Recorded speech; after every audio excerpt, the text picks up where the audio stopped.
Good morning. तो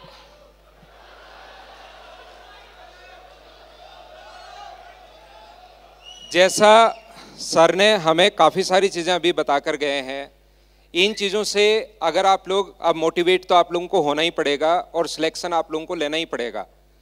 जैसा पिछली बार एक बच्चा पिछले वाली रो में बैठा था, जिसकी फ़ोटो भी अभी आप लोग देख रहे हैं, AIR 4 रैंक हरीश, ठीक है ना।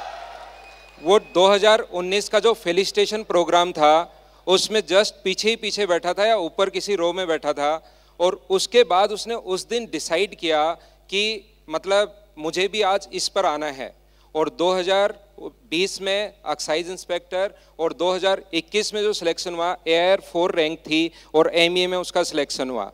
तो आप पर डिपेंड करता है कि अब पीछे बैठकर आप लोग मतलब ये आज डिसाइड करके जाओगे कि मुझे अगली बार सिलेक्शन लेना ही लेना है या नहीं डिसाइड करके जाओगे। कल शाम को इस प्रोग्राम को पूरा जो कोऑर्डिनेट करने के लिए हरीश सर हैं, उन्होंने पूरा प्रोग्राम देखा। उन्होंने कहा कि सर आपकी भी छोटी सी बच्चों के लिए एक स्पीच हो गया, बातचीत करनी है बच्चों के साथ। तो मुझे लगा कि मैं क्या बात बताऊं बच्चों को, तो मैं आपको दो लोगों की कहानी सुनाता हूं, दो स्टूडेंट की कहानी सुनाता हूं। यहाँ पर ऐसा कोई भी स्टूडेंट बैठा है क्या, अपना हाथ ऊपर करना, जिसको कभी जिंदगी में ये लगा हुआ हो कि आज शाम को हम लोग खाएंगे क्या। एक स्टूडेंट मेरे पास आता है, दो लोगों की कहानियां मैं बता रहा हूं कि इस चीज के लिए कितना डेडिकेशन आप लोगों को चाहिए। पहला वो स्टूडेंट है जो मेरे पास आता है कि सर मुझे आपसे 2 मिनट चाहिए। मैंने पूछा कि क्या आप मेरे स्टूडेंट या मदर्स के स्टूडेंट या स्टूडेंट्स हैं क्या। बोले नहीं सर, मैंने आपको ऑनलाइन देखा है, सिर्फ मैं आपका स्टूडेंट नहीं हूँ, लेकिन मुझे आपके 2 मिनट चाहिए। तो मुझे लगा यार स्टूडेंट नहीं है तो मतलब मुझे मेरी यार क्लास है, मैं अभी तो चलता हूँ। बोले नहीं सर, आपकी 2 मिनट मेरी ज़िंदगी चेंज कर सकती हैं। तो उसका जो बातचीत करने का जो तरीका था ना, मुझे लगा यार चलो बातचीत करते हैं। तो उस बच्चे ने मुझे बताया कि सर जो मेरे फादर थे, जब मैं तीसरी या चौथी क्लास में था, देखना इसकी कहानी, अगर आप लोग इससे बुरी कंडीशन में हो, कुछ बच्चे क्योंकि मेरे पास आते हैं कि सर हमारी बहुत ख़राब कंडीशन है, हम क्या करें, घर वाले कुछ करते, घर वालों के पास कुछ नहीं है, अब नहीं करेंगे तो खर्चा नहीं चलेगा। इस बच्चे ने बताया कि जब वो 3rd 4th क्लास में था, उसके फादर ख़त्म हो गए ज़्यादा शराब पीने से। उसकी मम्मी कहीं पर काम करती हैं उसको, और लॉकडाउन के अंदर तो ऐसी कंडीशन हो गई थी क्योंकि वो डेली मजदूरी करते थे और उसके बाद 2 4 5 दिन का राशन होता था, लेकिन लॉकडाउन की कंडीशन ये थी कि उसके पास राशन भी नहीं था खाने के लिए। तो उसने सबसे पहले एक जॉब की जो कि थी एक गार्ड की नौकरी। दिन में किसी दुकान में वो काम कर रहा था और शाम को ये जो बिल्डिंग बन रही है ना इनके, बोले सर सोने का वहाँ पर ऐसा होता है कि वहाँ पर कोई काम नहीं होता, जाके बैठ जाओ, चेयर पे सो जाओ और ज़्यादा कोई काम नहीं होता है। तो ध्यान रख, रात को वो सो जाता था, वहाँ पर थोड़ा सा सो लेता था, और इस टाइप से उसने रुपए इकट्ठे किए और बोले सर मुझे सिलेक्शन लेना ही है, चाहे कुछ भी हो जाए, आपके बैच में आना है, सिलेक्शन लेना है। उस बच्चे ने पढ़ाई की और क्या लगता है कि उस बच्चे का क्या सिलेक्शन नहीं हुआ होगा क्या। पहले उसने MTS क्लियर किया, उसके बाद उसने एक्साइज इंस्पेक्टर क्लियर किया, और उसके बाद जो उसने क्लियर किया उसने ministry of external affairs clear किया। किसी भी बच्चे की, ध्यान रखना, किसी भी बच्चे का, मैं यहाँ पर उसका नाम तो नहीं ले सकता क्योंकि पर्सनल चीज़ें हर बच्चे की अलग अलग होती हैं, लेकिन ध्यान रखना इतना डेडिकेशन आप लोगों को रखना पड़ेगा। सर ने बताया, एक अपने ऋषिराज सर ने जैसे पहले आप लोगों को बताया था, एक स्टूडेंट है जो बाद में अपने पास IAS भी बने और अभी कर्नाटका कैडर में काम कर रहे हैं, IAS हैं। ध्यान रखना, पहले दिन उनकी मम्मी एक्सपायर हुई और अगले दिन वो बंदा मेंस लिख रहा था। यहाँ पर कुछ लोगों को लगता है कि मेरे तो सर पिछली बार जुकाम हो गई थी, मेरे पिछली बार बुखार हो गया था इसलिए सिलेक्शन नहीं हुआ, इस बार मैं ये सिलेक्शन लूँगा, या पिछली बार मेरे भाई को कोरोना हो गया था, मैं उसकी देखभाल कर रहा था। आपको ऐसा डेडिकेशन रखना ही पड़ेगा अगर आप लोगों को अच्छे से इसमें किसी भी पोस्ट पर, हर पोस्ट मतलब उतना ही टफ, आप लोग ध्यान रखना UPSC है, उतना ही टफ SSC है, उतना ही टफ पटवारी बनना है राजस्थान में। जितनी छोटी एग्जाम होती जाती है उतना ही कंपटीशन बढ़ता जाता है। तो आप लोगों को मतलब आपकी प्रॉब्लम्स क्या हैं वो आपको खुद को देखना पड़ेगा। तो अच्छे से आप लोग तैयारी कीजिए, बढ़िया तरीके से आप लोग मेहनत कीजिए, और हर सब्जेक्ट को, अब जैसा पहले थोड़े दिन पहले, आज से 2 साल पहले मैथ्स को बहुत ज़्यादा वेटेज दिया जाता था, क्योंकि 500 में से 250 नंबर का मैथ्स आना है और 250 नंबर का आपके पास इंग्लिश आना है। लेकिन अब एसएससी ने बहुत अच्छा काम किया है, और चेंज हमेशा अच्छे के लिए होता है। कुछ बच्चे उससे डरते हैं कि चेंज हो गया, अब मेरा क्या होगा, मैंने तो पिछली बार ये कर लिया था। लेकिन ध्यान रखना, चेंज हमेशा अच्छे के लिए होता है। कंप्यूटर आए थे देश में तब भी लोग डरे थे कि क्या होगा, हमारी जॉब खा जाएगा, ये होगा वो होगा। अभी एआई पर चल रहा है, एआई से लोग वैसे ही डर रहे हैं। चेंजमेंट हमेशा अच्छे के लिए होता है। तो हमारा सिलेबस जो पिछले साल से चेंज है, अब पहले क्या होता था, काफ़ी सारे बच्चों से मैथ्स चाह कर भी नहीं कर पाते थे लास्ट तक, कि उनके मार्क्स 182 आउट ऑफ 200 180 185 तक पहुंच जाते थे, लेकिन सिलेक्शन तो 200 आउट ऑफ 200 वाले ले जाते थे।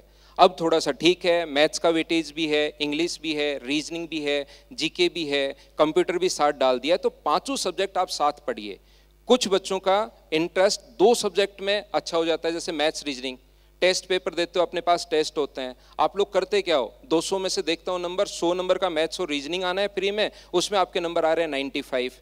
इंग्लिश और जीके में आपके नंबर आ रहे हैं 15 नंबर। ऐसे स्कोर बन रहा है आपका 105 नंबर या 110 नंबर, ऐसे स्कोर बनता है। तो आपको चारों सब्जेक्ट साथ लेकर चलने पड़ेंगे। इसके लिए आप लोग टाइम डिसाइड कीजिए कि मुझे मैथ्स में कितना टाइम देना है, इंग्लिश में कितना टाइम देना है, रीजनिंग में कितना टाइम देना है, जीके में कितना टाइम देना है। इन चारों सब्जेक्ट का कंप्यूटर आपका हो जाएगा, थोड़ा थोड़ा पढ़ लीजिए, लेकिन कंप्यूटर पढ़ना जरूरी है। ध्यान रखना, कुछ बच्चे पिछली बार बाकी सब में पास थे और कंप्यूटर में फेल हो गए थे।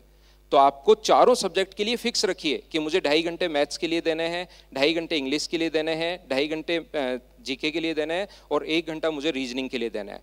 तो 9 से 10 घंटे पढ़िए। सिलेक्शन से पहले ध्यान रखना कि कोई भी मतलब लिमिट नहीं है आपके पढ़ने की। 10 घंटे पढ़ो, 12 घंटे पढ़ो, 15 घंटे पढ़ो। सिलेक्शन के बाद आप लोग बोल सकते हो कि ना ना, मैं तो ज़्यादा नहीं पढ़ता था, 4 घंटे से ज़्यादा पढ़ना होता ही नहीं, 4 घंटे से ज़्यादा दिमाग चलता ही नहीं। वो सारी चीज़ें सिलेक्शन के बाद की चीज़ें होती हैं। पहले आप 10 घंटे पढ़ो, 12 घंटे पढ़ो, 15 घंटे पढ़ो, और आप 2 या 3 महीने पढ़कर देखिए, कम से कम 10-10 घंटे 3 महीने पढ़कर देखो, आपके अंदर खुद के अंदर निखार आपको खुद को नजर आएगा। तो ध्यान रखना कि आप लोग यहाँ पर आए हो, और इसके लिए आप लोग एक दिमाग में आपको ये बिठाकर ही जाना है कि अगली बार मुझे अगली रो में आना है, सिलेक्शन लेना है, तभी हमारा ये प्रोग्राम जो है वो सक्सेसफुल हो पाएगा। जैसे आपको टीचर भी काफ़ी बार कहानियाँ सुनाते हैं। जैसे अगर मैं एक छोटी सी बात करूँ, मान लो अकबर ने बिरबल से पूछा, ये कहानी सभी की सुनी हुई होगी और हर बंदा अपने अपने तरीके से सुनाता है, कि अकबर ने बिरबल से पूछा कि अपना जो ये जो राज्य है इसमें कितने कौवे हैं। तो बिरबल ने जवाब दिया कि सर इस पे जो है ना वो 3214 हैं, 3214 अपने पास कौवे हैं अपने स्टेट में। तो अकबर ने कहा कि कम हो जाएगा तो क्या होगा। तो बोले सर पड़ोसी स्टेट में हो सकता है गए हुए हों, और ज़्यादा हो गए तो बोला कि रिश्तेदार से यहाँ से मिलने के लिए आए हुए हैं वो कौवे, इसलिए ज़्यादा हैं। तो यहाँ पर जो पूरी की पूरी जो कहानी है ना, उसके अंदर एक नंबर छुपा हुआ है 3214। जैसे कोई भी टीचर अगर आप लोगों को समझाएगा तो ये पूरी की पूरी कहानी इसलिए वो बता रहा है ताकि ये 3214 एक नंबर याद रखो। और बताओ 3214 क्या नंबर है? क्या अपनी नॉर्थ साउथ से लेकर नॉर्थ तक जो इंडिया की जो डिस्टेंस है वो 3214 है? क्या ये आपको पता है? क्या आप नहीं पढ़ा है क्या अभी तक? ये चीजें मैं आपको, ये देखिए, ये मैं क्यों बता रहा हूं, पढ़ाया नहीं पढ़ाया उससे फर्क नहीं पड़ता। मैं ये बता रहा हूं आप लोगों को कि ये अपने पास जो आपकी एक लुसेंट की बुक है उसमें पहले पेज पर ही लिखा हुआ है। तो ये चीजें मैं आपको इसलिए बता रहा हूं कि आपको जो भी कहानी सुनाई जाती है, आप लोग बहुत सारे बच्चों को अकबर और बिरबल याद रह जाता है, उसके अंदर की चीजें याद नहीं रहती। आज का जो अपना प्रोग्राम है वो सिर्फ और सिर्फ इसलिए है, जो बच्चे सिलेक्ट हो गए उनको बहुत बहुत बधाई। लेकिन ध्यान रखना, ये बच्चे सिलेक्ट हो चुके हैं, नेक्स्ट स्टेज पर आ चुके हैं। अब इनका जो संघर्ष है वो इनके अनएम्प्लॉयमेंट के साथ नहीं होगा, इनका अब संघर्ष जो होगा अपनी जिंदगी को आगे बढ़ाने के लिए होगा। लेकिन आप लोग आज के प्रोग्राम से क्या सीखकर यहाँ से जाओगे? या तो पूरी मस्ती करके, मजे करके कि एकदम बिंदास, मजे आए, नाश्ता मिला, खा के बढ़िया जाके सो गए, या फिर अपने दिमाग में ये डिसाइड करके गए कि मुझे अगली बार सिलेक्शन लेना ही है, चाहे कुछ भी हो जाए, मुझे नेक्स्ट ईयर में अगली रो में आना है, सिलेक्शन लेना है, ये आप पर डिसाइड करता है। तो जो वो नंबर है ना, जैसे अकबर बीरबल की, कुछ लोगों को कहानी याद रह जाती है, नंबर भूल जाते हैं, तो वो नंबर याद रखना है, कहानी भूल जाओ।